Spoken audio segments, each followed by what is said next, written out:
Welcome to Trimester 2, Day 6 of Calculus. Today we're going to jump into some review of trigonometry. Woohoo!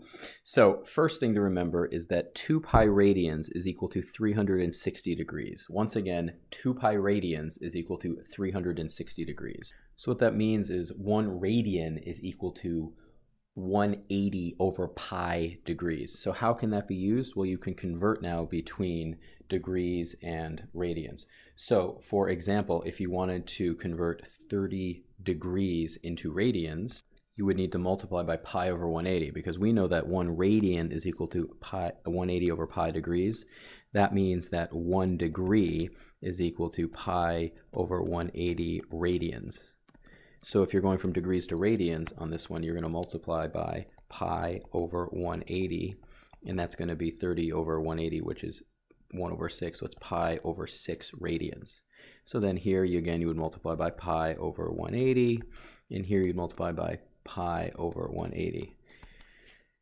So keep continuing, we begin pi over 180, and you can do all these out. And these are common values you should know. So this is going to be pi over 4, 45 degrees. And this is going to be pi over 3, and this one is pi over 2. Those are values you should know, definitely.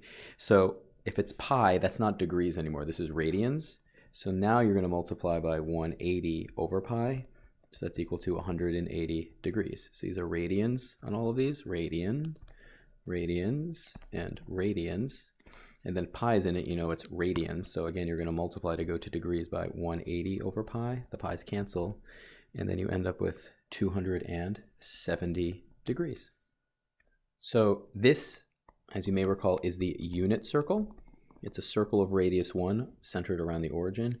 And our theta value will be right here. It's the angle swept out by from the positive x-axis to the ray formed when you connect the origin to the point xy. So key thing to remember on this unit circle is this distance is 1, and the function sine of theta, is going to be equal to y, and that's because it's y over the radius, which is in this case 1. Each of these is over 1 because the hypotenuse right here is 1. It can change if it's a different circle, but the values stay the same. So what's going on here is you have something you need to remember, which is SOHCAHTOA. So sine, right here, sine is equal to opposite over hypotenuse. So in this triangle right here, this is the opposite side, this is the hypotenuse, and this is the adjacent side. Cosine is the adjacent over the hypotenuse. So in this case, adjacent over the hypotenuse.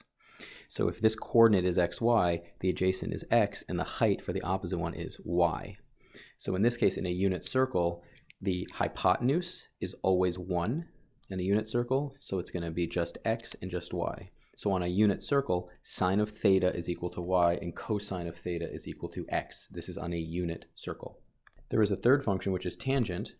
So tangent of theta, in this case, it's equal to opposite over adjacent. So it's opposite over adjacent. In that case, it's going to be y over x. So these are the 3 things you really need to remember: sine, cosine, and tangent. And you need to remember SOHCAHTOA, super important. So what do these graphs look like? If we graph sine, we'll do that in green. Sine of 0. So 0 degrees here. You go up and kind of look at this picture here and you say, if you have 0 degrees here, the opposite side, how tall is it? The opposite side will be 0 tall, and the hypotenuse is 1, so it's 0 over 1. So sine starts right here. It starts at the origin. And then what about sine of pi over 2? Sine of pi over 2 is 90 degrees. It's up here. So in that case, it's going to be, the opposite side. The opposite side will be 1, and the hypotenuse will be 1. So sine of pi over 2 is 1. Sine of pi over 2 is 1. So it goes up to here. Sine of pi is when you're all the way to here. And what's the height at this point? What's the y value?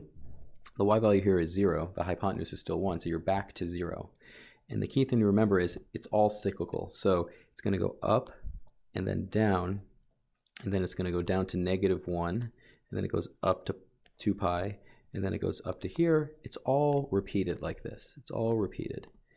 So you'll notice it repeats. It gets back to where it started like this in one period. That's the period. So the period is going to be 2 pi. And keep in mind that this goes backwards too. It goes to here, and then it goes to here, and then it goes to here. You can keep on drawing triangles to examine sine and cosine. What about the amplitude? That's the distance from the x-axis all the way up and down to the highest and lowest points, the half of the distance. So this goes from +1 to -1, so the amplitude is going to be 1, the distance you can go from the x-axis. And in this case, the midline is what's in the middle of the highest and lowest points. In that case, it's the x-axis. So the midline in this case will be y equals 0. So if you graph cosine, cosine's slightly different. Remember, cosine is adjacent over hypotenuse. Cosine of 0 degrees, the adjacent side now is going to be 1. So cosine of 0 is 1. And now it's the same exact shape, so it's just shifted over a little bit. It's going to go down. It'll be 0 here, and it'll go back up, and it'll go up and down and down and up like that.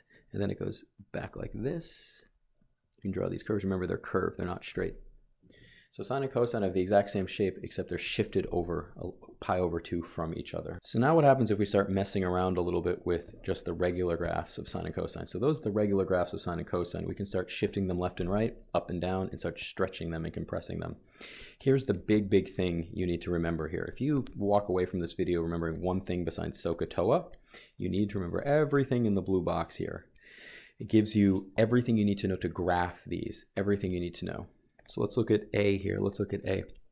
So A is going to correlate to the amplitude. So that's 5, meaning instead of the amplitude being 1, it's going to be stretched vertically. So this is a vertical stretch of 5.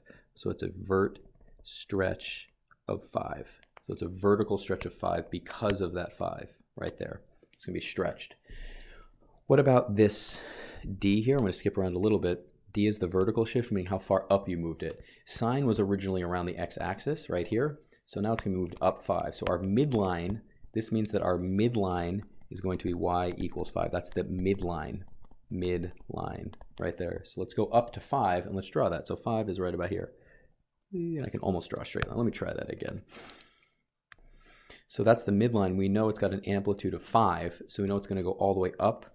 So this is y equals 5. It's going to go all the way up to 10. So the highest point it'll get to is up here, and the lowest point it'll get to is down here. So that's the bound. So it's going to oscillate up and down, but it'll go between that. It'll go between that.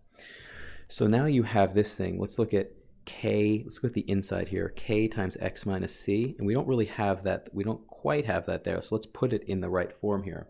If we rearrange it, it's going to be sine of x minus -pi/4.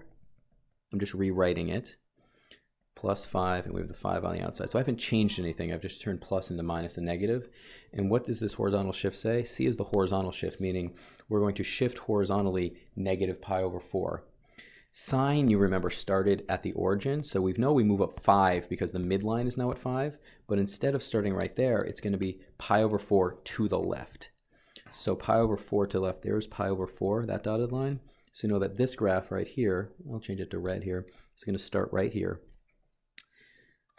So what went on there is we started here because it shifted left pi/4, and it's got an amplitude of 5, so it goes up 5. And we know that k in this case, k is the coefficient in front of x, so k is equal to 1. So that tells us in here the period is 2pi/k. So 2pi/1 is just 2pi. So the overall, it doesn't stretch it all horizontally. This curvature will look very similar to the original curvature of sine, that highlighted blue, except it's just stretched vertically by a factor of 5. It goes all the way up to y equals 10 and down to y equals 0. Let's go through here. So let's work on this one. And the first thing let's do is let's identify A, K, C, and D.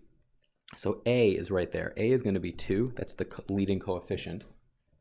Now let's try to identify the K value. So we need to rewrite this a little bit. It's going to be 2 cosine of 2 times x minus 0. I haven't changed anything there, minus 4. What that tells us is this right here is the K value. So K is equal to 2, C is equal to 0, and the D value is equal to -4. D is equal to -4. So what does this tell us? It tells us the midline is at -4, meaning we've shifted the whole thing down to be around y equals -4. So everything's happening across that.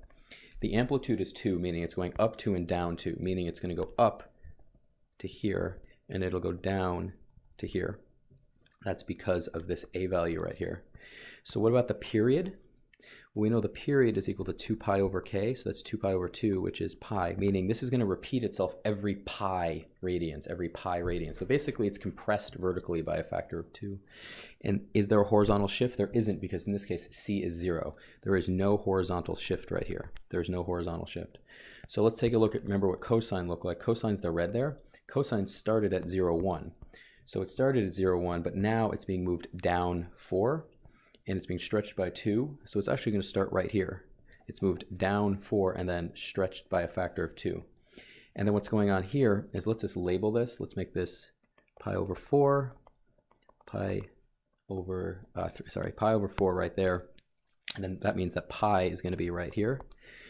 So instead of taking 2 pi to go back to where it started, it's going to take 1 pi, meaning it's going to go down to here, to here, to here, to here. It's going to go arcing like this. So the period is the time it takes to get from a starting point back to where it started, and we know that's pi because k is 2 and the period is 2 pi over k. 2 pi over 2 is pi. So then it's that shape just repeated over and over again. So it's going to go down and then up, and then it goes down and then up. Oh, that curvature is not very good. So let's actually do the dots like this. So it'll look like it'll go down and up and up.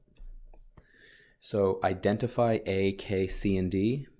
Graph the midline. You can do these dotted lines for how far up and down it goes. And then you have to remember what the base graphs of sine and cosine look like. There's a lot more to practice, and I highly recommend you practice a few of these on your own. When you do, just remember, start by finding A, K, C, and D, and then use everything that's in this highlighted box right here with your knowledge of what sine and cosine